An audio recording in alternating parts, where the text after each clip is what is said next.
All right, can everybody see that?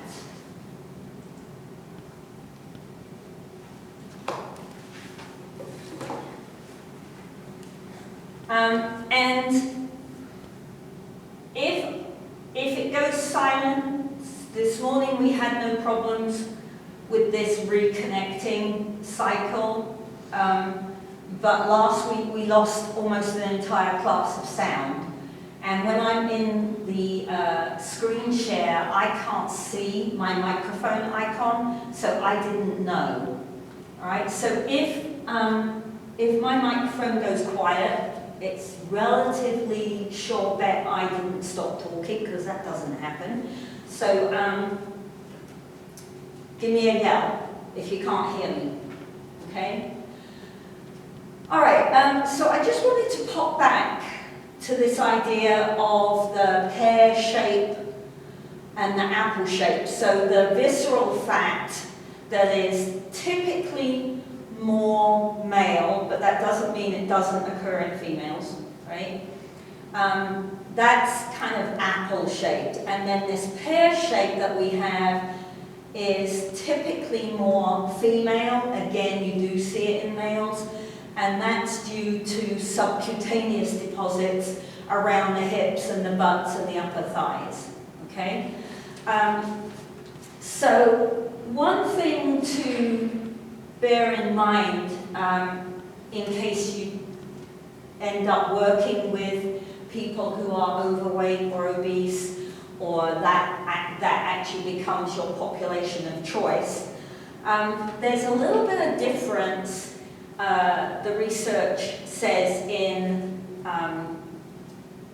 how those fat cells are being managed by the body, depending upon how overweight or obese you are. So we've got two ways of growth. We can see hypertrophy, which means the fat cell gets larger, more fat gets poured into the fat cell. Or we can see hyperplasia, which is highly unusual in after birth, right? So when we're in the womb, we develop via hypertrophy and hyperplasia. It's highly unusual to lay down new fat cells as a teenager or an adult. Takes a lot of energy to do that, so it means that that person really has got a very large amount of spare energy in their body. So what the thought is that if the person has less than 30 kilos of fat, so 2.2 pounds to a kilo, so that's 60 pounds of fat, then it's likely that most of that additional fat percentage is due to hypertrophy. So the cells they already had are getting bigger because of the additional fat that's being poured into them. If, however, they've got 60 plus pounds of fat, then it's thought that now we're seeing hyperplasia as well as hypertrophy. So not only are they filling up and expanding the cells they've got, but they're actually stressing the system to a point where it's beginning to lay down new cells.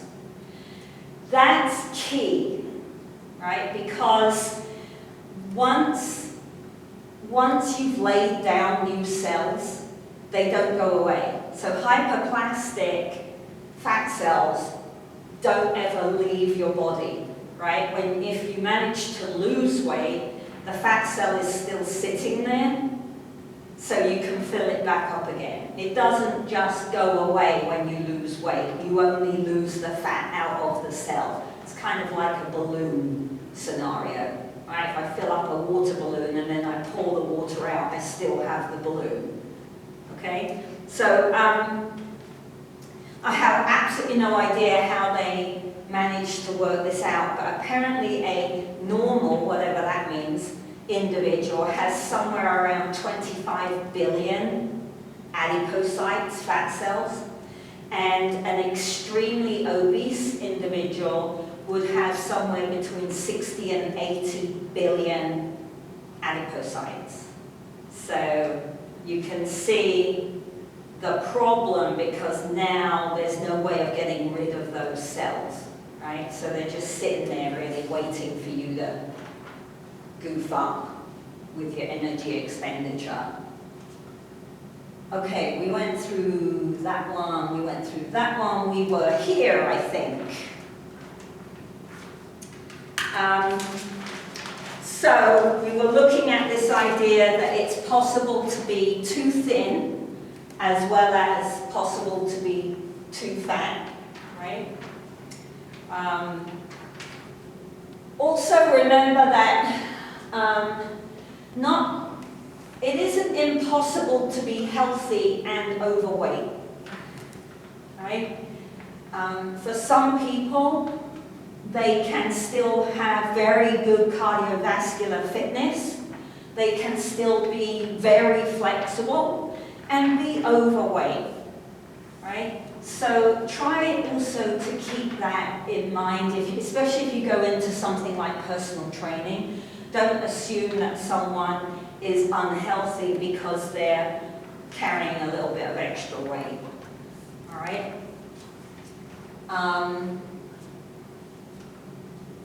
Okay, so I want you to think about this. Which of these two items has more calories, right? So, medium-sized green apple,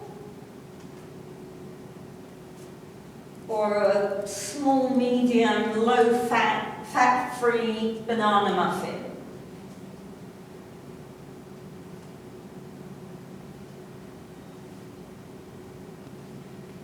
Which one do you think?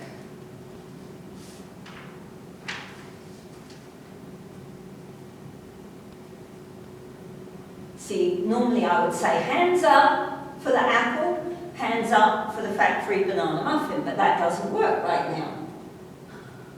Doesn't work. Oh, it does work, except I can't see it. Hang on, let me have a look. It blinked at me, so I think someone put their hand up.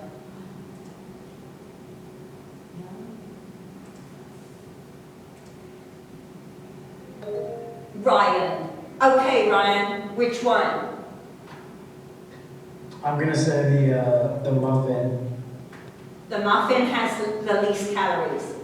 Okay, well, good try. Oh no, I was saying the muffin has the most calories. Muffin has the most calories. It does, actually, by quite a significant amount. Okay, the apple's going to be somewhere around 75 to 80 calories. The fat-free muffin could be anywhere from 250 to 300 calories. All right, so one thing that we have to really pay attention to is the idea that just because something is labeled fat-free doesn't make it A, low calorie, and it certainly doesn't make it B, necessarily healthy, all right? Because here's the thing, if they want anyone to eat the fat-free muffin, they've got to put a load of crap in there to make it taste good, right? Why would anyone eat a fat-free muffin? That's like drinking decaffeinated coffee or de-alcohol wine, right? Just eat the real stuff and have less of it, right? Because the things they put into these, like salad dressing, don't ever, ever, ever buy diet salad dressing, low-fat salad dressing. That stuff is evil for your body, right? Buy regular salad dressing, use less of it, right? Or use oil and vinegar. Anyway, so what I want to talk to you about today is this idea of energy balance, all right? So our energy balance is like a seesaw, okay? So I've got calorie coming in on one side of the seesaw, what I'm eating and drinking, and calories going out on the other side of the seesaw. So what I'm moving around, keeping myself warm, all right, heartbeat, everything uses calories. Okay? So we can literally think of it like a seesaw. And again, normally I would draw this on the board, so I'm going to give a go of doing it on the whiteboard here. Ooh, this is all very nerve-wracking. Okay, let's give it a try. So if I use the pencil, what happens? I have no idea. So we're going to have, woo! It's my seesaw. Right? And on one side, I've got my person. Oh goodness, this is worse than normal.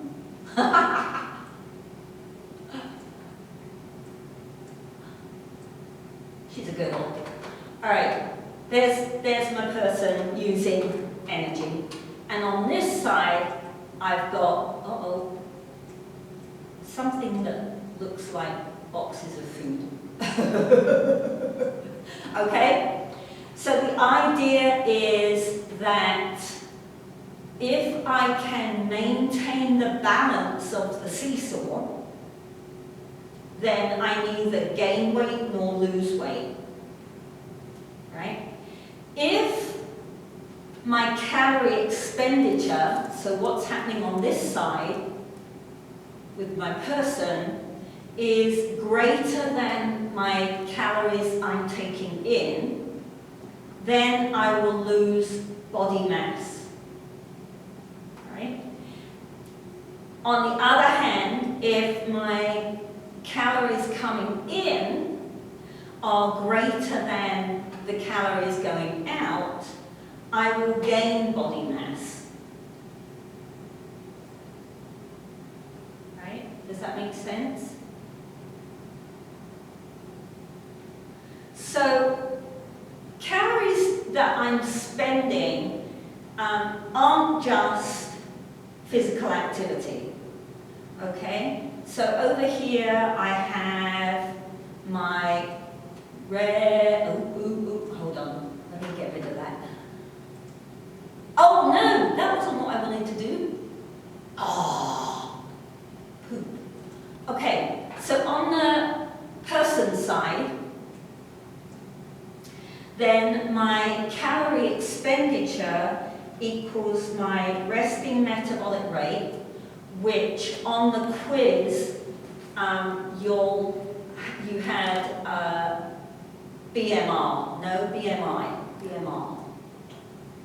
Resting metabolic rate is how many calories I need to lay down on my bed and do nothing, right? So I have to keep my core temperature stable.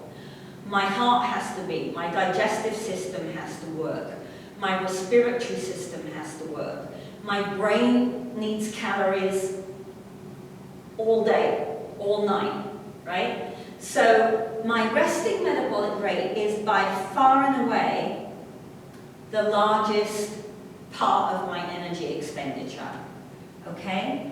Then we're going to have physical activity.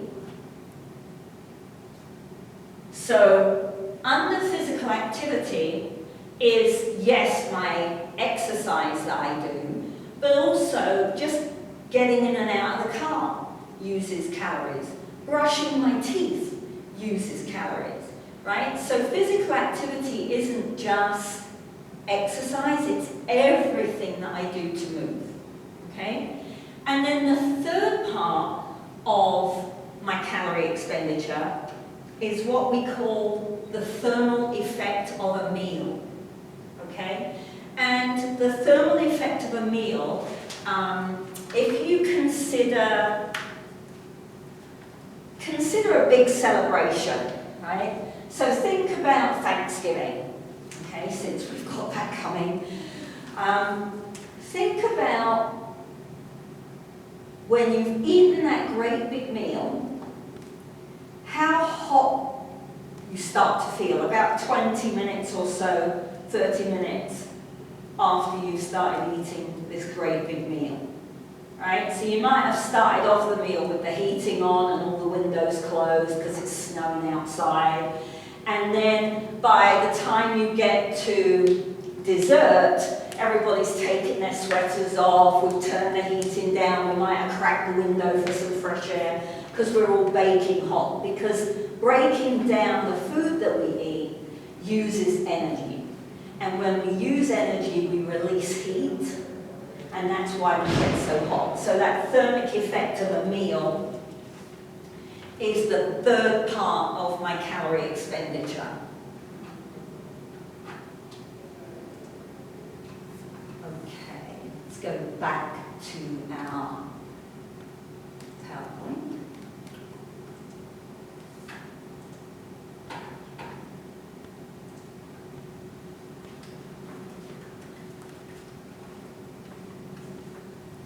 So, lots of things happen when we're physically active, all right? Especially if we do some formal kind of exercise, especially if we can do that exercise at a moderate to high intensity.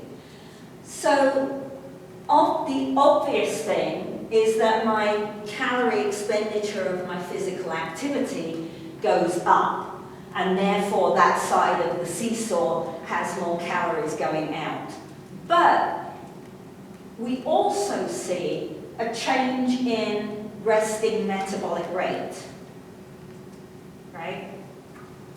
And that change in resting metabolic rate is short-term on the most part, unless if I exercise all the time, we can make a more permanent change. But if you go down to the gym and you lift and then come and sit in class, you will use more calories while you're sitting in class than you would have done had you not gone to the gym first, right? Because whether I run or walk or bike or lift or whatever I choose to do, it increases my metabolic rate dependent upon how long and how hard I worked, right? So that also adds to the calories going out on that side of the seesaw, okay? So this is a really useful idea because now we're looking at how can I increase my calorie expenditure and or how can I decrease my calorie intake, okay? So if we can create a deficit between the two sides of the seesaw, we can see body mass go down, okay? Now, all the dieting fads, right, all the media about high-protein diets or low-fat diets or whatever, right, all the different kinds of diets that are out there that you can try, all try to make you drastically cut the calories coming in, okay? But most people can't maintain that lifestyle. It doesn't always taste good, and it's not very fun, and it doesn't allow me to eat my tub of ice cream every week, right? Have my couple of glasses of wine every night. So, you know, that doesn't tend to get maintained over time. People will do that diet, they'll lose weight, and then they go back to their old lifestyle, and they end up back where they started. And so we get this yo-yo weight loss, weight gain, weight loss, weight gain that many, many people put up with and live with, right?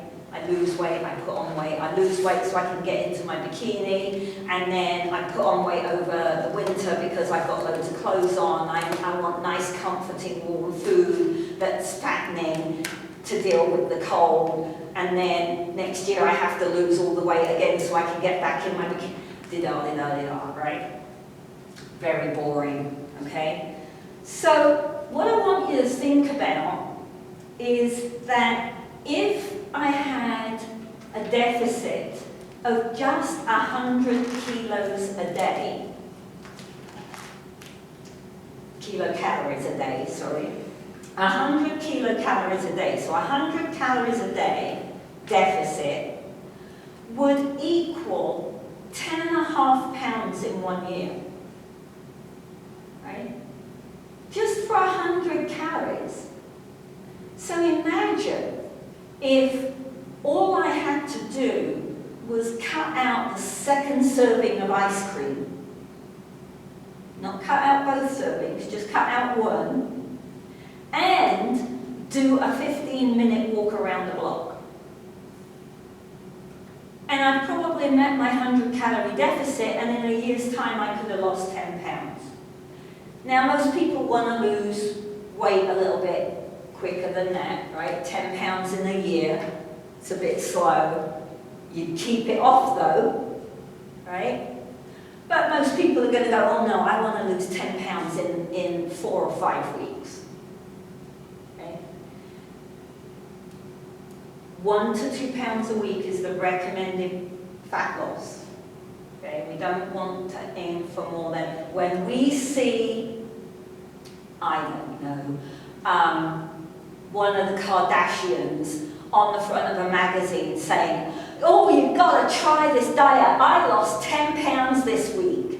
Oh, no, she didn't. That's a fib, right? She may have lost 10 pounds in weight, but remember that we said last week that weight and fat mass are not the same thing, right?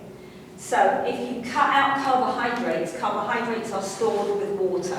Water is heavy, as anyone who goes hiking or backpacking knows, right? Water weighs a lot. So if I cut out carbohydrates, I drop a whole load of water weight, 10 pounds is still a lot in 1 week. Maybe she lost 5, 6, 7 pounds in 1 week, right? But she didn't lose 5, 6, 7 pounds of fat. So what was the point? When you start eating carbohydrate, you start storing water, you put that 5 pounds back on. Okay? So that's not the way to go about it, right? What we want is to try to make our deficit somewhere between 500 and 1,000 calories a day. It doesn't have to be every day. But when I look across a week, I want a deficit of 500 to 1,000 calories between my intake and my output. 500 equals 1 pound, 1,000 equals 2 pounds, right? And then, if I maintain some exercise, I can be relatively sure that that 1 pound or 2 pounds is the blood around my waist and not water or muscle mass or bone mass. Okay? The other problem with very low calorie diets is that your brain goes into survival mode, right? So this resting metabolic rate that we're talking about, that is the most number of calories that you use in a day, right? When you go on an extremely low calorie diet, your brain says, oh, this can't be good, something really bad is going on here, I don't have enough food. You know what, I'm going to have to slow down my metabolism and save calories. Because what if this person forgets to feed me for another few days, right? So all that happens is you end up using less calories on your calorie expenditure side because your body thinks something's gone wrong.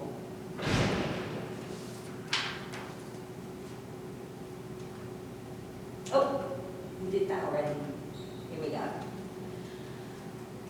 All right, so let's look at the idea of diet and Again, in everyday language, diet has become the word used for losing weight, eating less calories. That's not really the true definition. Diet means anything I eat. It's like nutrition, right? My diet is my nutritional intake, okay? So if we want to change our body composition, then we have to understand that both my nutritional intake, my diet, and my physical activity stroke exercise are important to that picture. So we'll look at diet first. It's super important that when you're looking at trying to cut some calories, not very many, right, that you maintain adequate nutrition.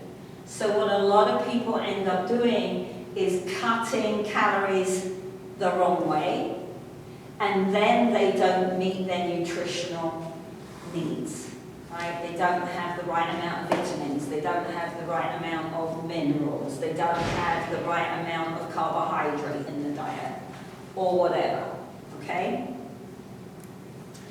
So the guidelines to make sure that the weight loss isn't weight but fat, right? Because most people don't want to lose muscle mass, bone mass.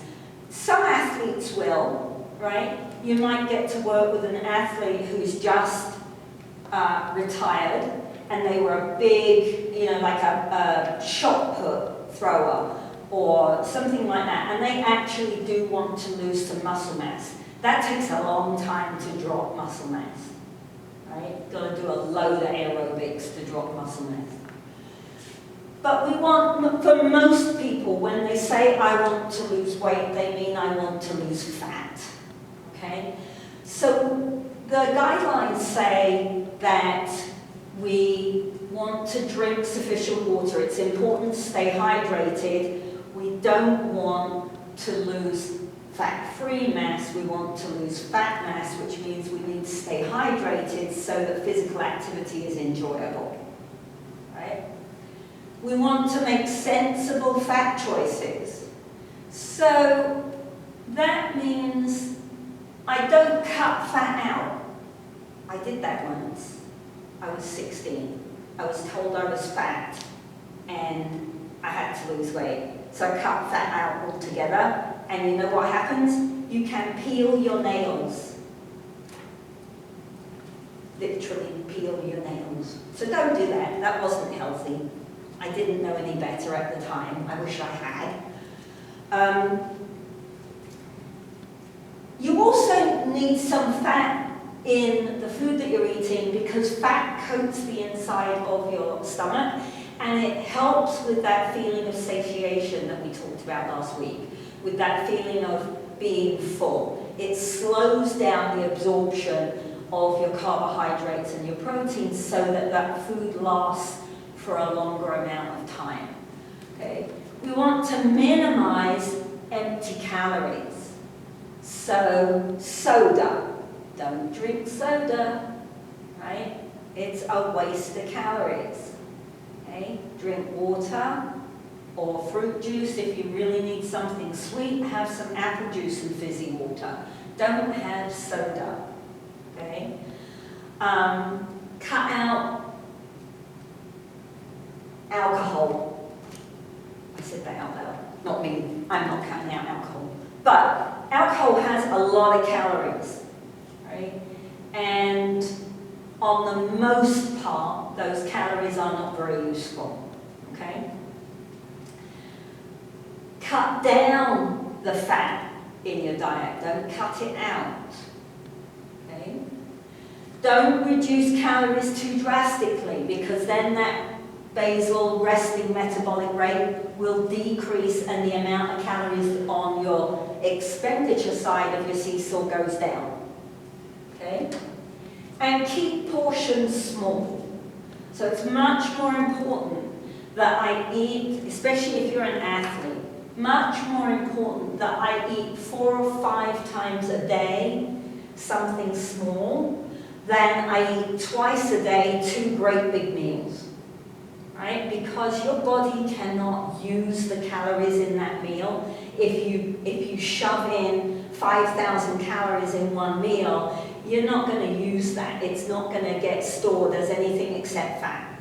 Right? So I want to eat little and often, because that way I'm fueling my body on a continual basis. Okay. One thing I would like to point out, be a little critical as you're reading this information in the book. They do mention at one point that 1,200 to 1,600 calories is typical. That's not for athletes, okay? It's not even for someone like me who's relatively active, all right? So make sure that as you read it, you distinguish between when they're talking about someone who's relatively sedentary or is an office worker and sits a lot during the day, not a teacher who walks around and stands up all day, right? There's a difference there.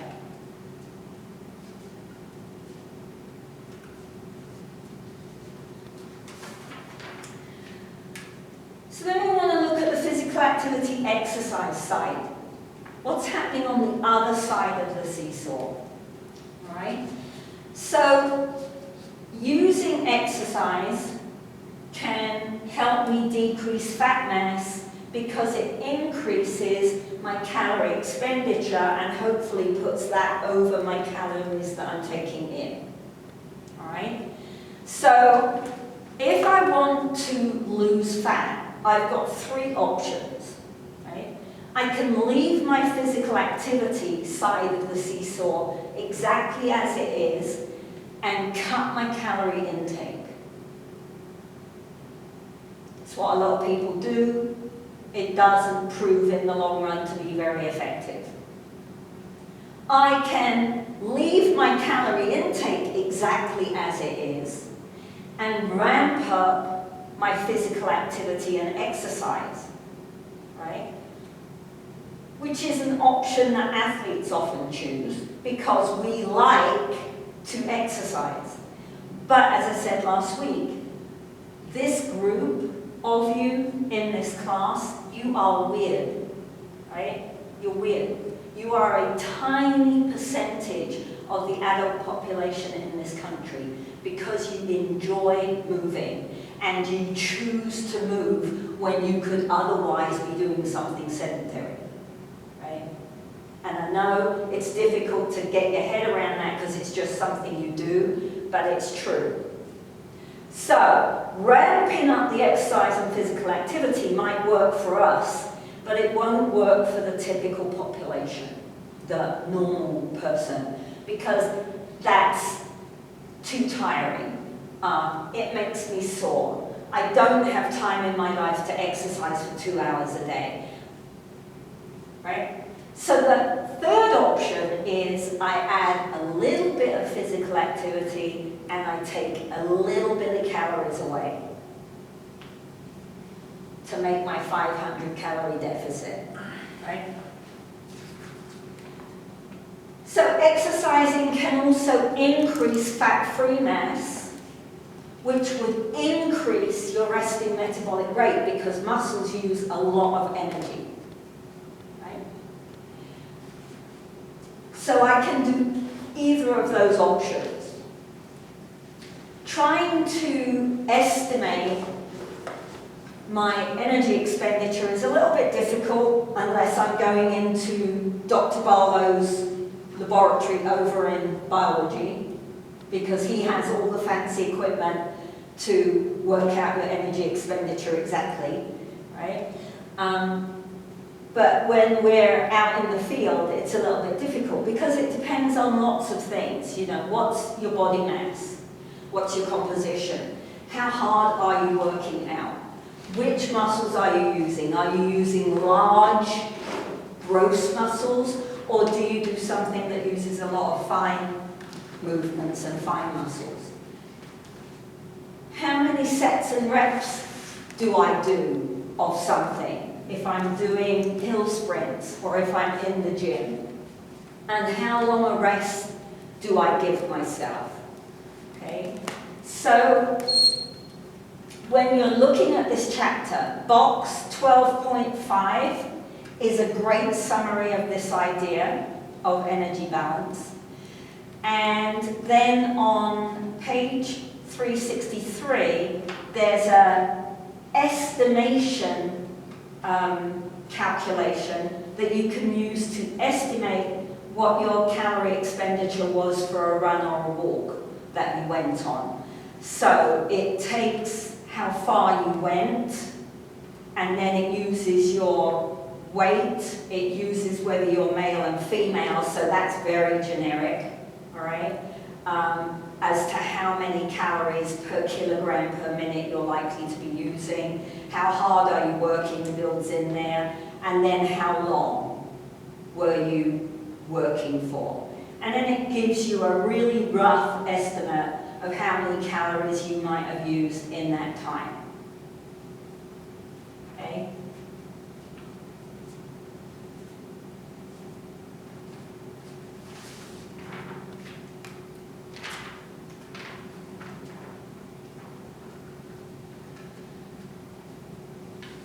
So there's a ongoing discussion, and if you go into any kind of training, then it will probably come up, which is better? Is it better to do weight training, do some kind of resistance work, make myself stronger, make my muscles bigger, and therefore I'll use more calories and I'll get leaner? Or is it better to do aerobic work, because aerobic training uses, I do it for longer normally than I would spend in the gym, so I'm using calories for a longer period of time, and aerobics uses fat as an energy source, so surely, aerobics is a better bet. So it's difficult to tease that out. We have to look at what is the calorie expenditure during the exercise, and what is the calorie expenditure after the training session. So this increase in RMR, right? So with a caveat that we're going to be careful with how we interpret this idea, weight and aerobic training sessions that are the same length of time and the same intensity would technically result in the equivalent energy expenditure, okay? But you have got to be a little bit careful there, because many weight training programs are anaerobic, and anaerobic work uses carbohydrates, not fats, as we will find out when we move into the next chapter on Friday, okay?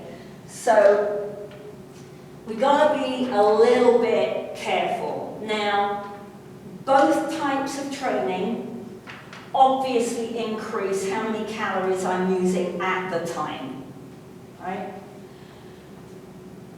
And both types will increase resting metabolic rate for anywhere from 4 or 5 hours to 2 days. So when they look at elite marathon runners who run 26.8, 26.2, whatever a marathon is, who run that in 2 hours and 10 minutes, those individuals' resting metabolic rate stays raised for almost 2 days. Same with Tour de France cyclists, okay?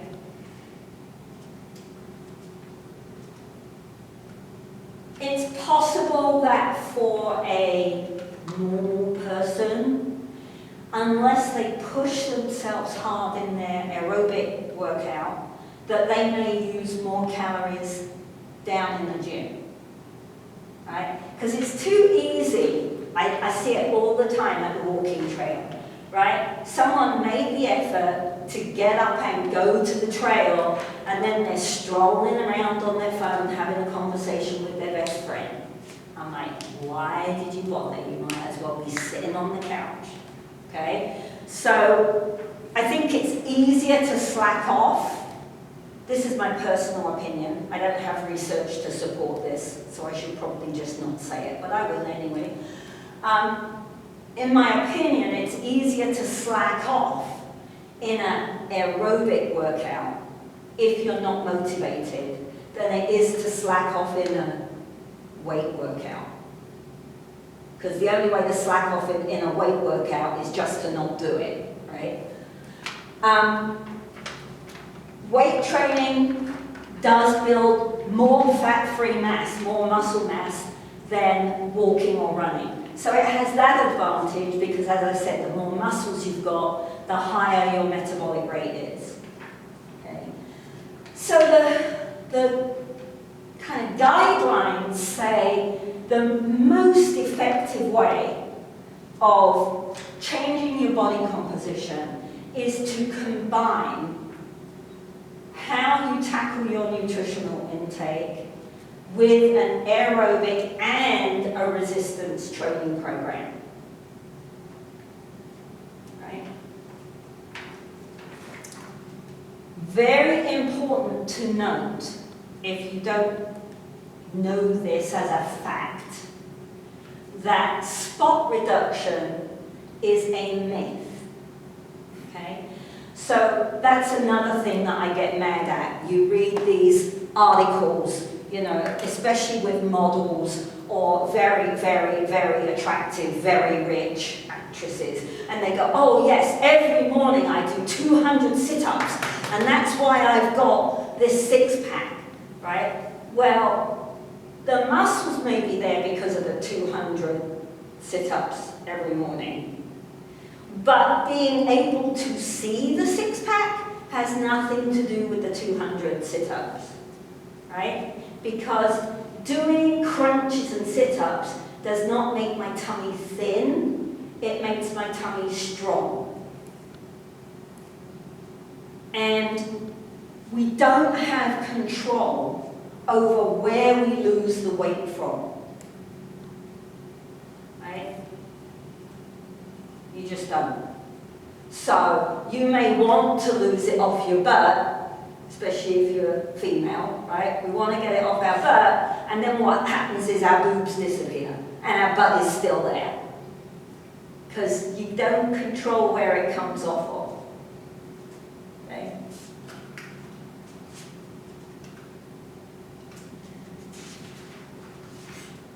Okay, love this slide. So this is in your book, but I want to point it out and show you how this works. So this was a piece of research that was done on men, and they had 3 groups of men who were working with the researchers for 3 months, 12 weeks, okay?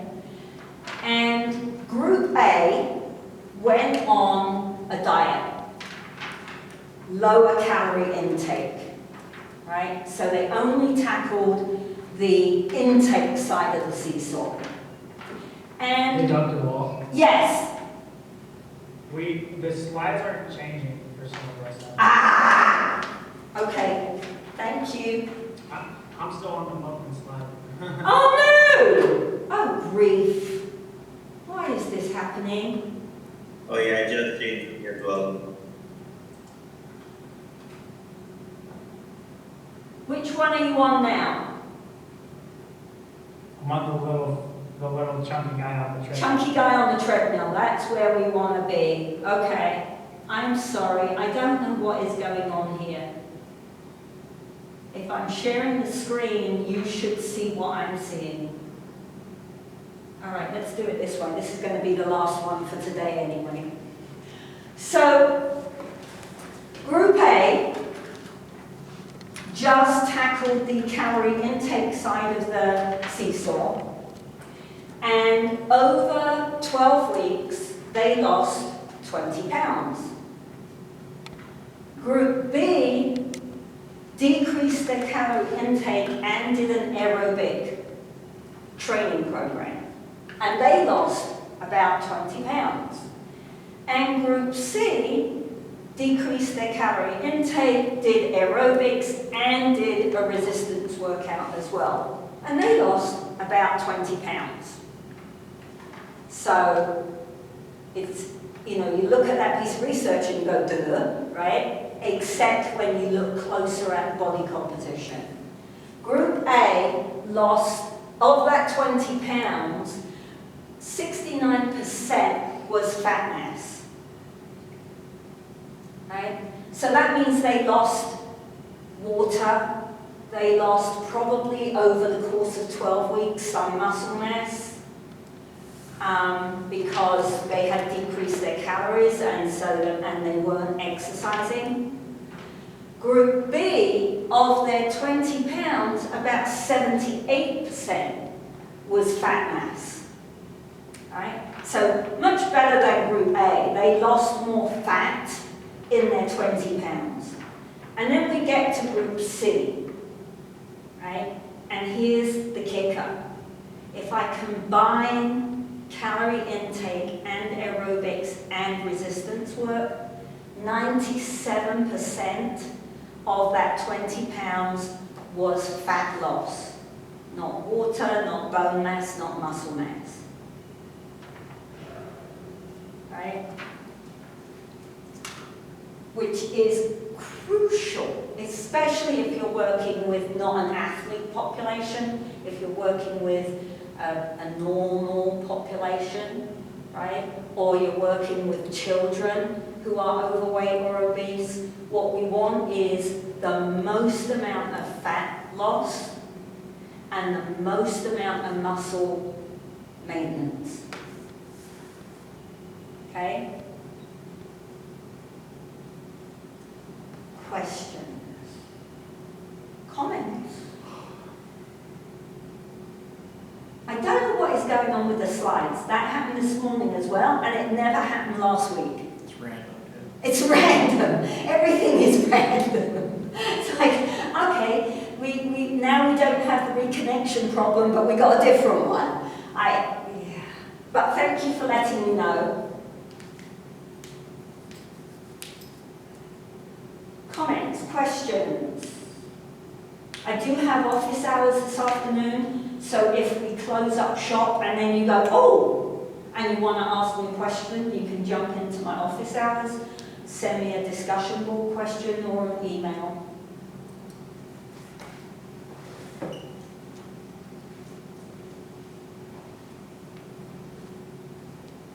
Okay. Well, have a good afternoon, evening. I will see you Wednesday.